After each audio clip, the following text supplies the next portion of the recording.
No, no, no, no.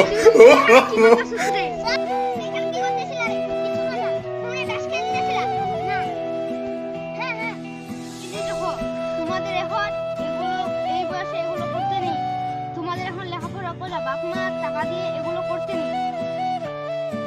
তোমাদের এখন পড়াশোনা করতে হবে, তোমাদের এখন পড়ালেখার বয়স। আপনারা এই